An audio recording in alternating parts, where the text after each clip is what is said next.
The lives of Wilbur and Orville Wright are quintessential American stories. Growing up in America's heartland, the boys lived very ordinary lives with 5 other siblings and worked in printing jobs and repair jobs that involved tinkering with tools and bicycles.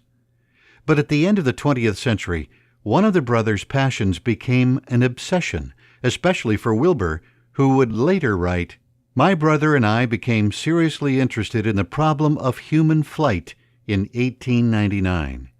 The Wright brothers initially underestimated the difficulties involved in flying, and they were apparently surprised by the fact that so many others were working on solving the problem of human flight already.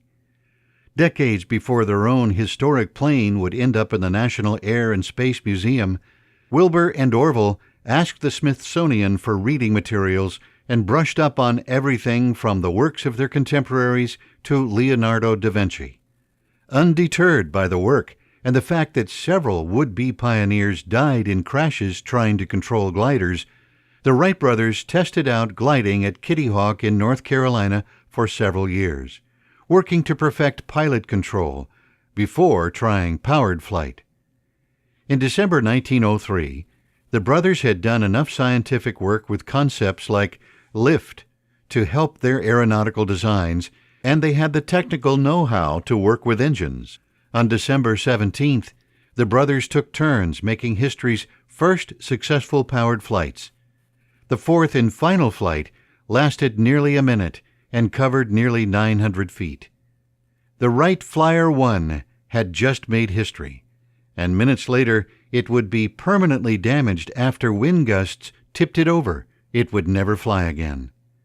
Although the Wright brothers are still famous for the first flight, the rest of their story is often overlooked, especially their subsequent contributions in the field of aviation.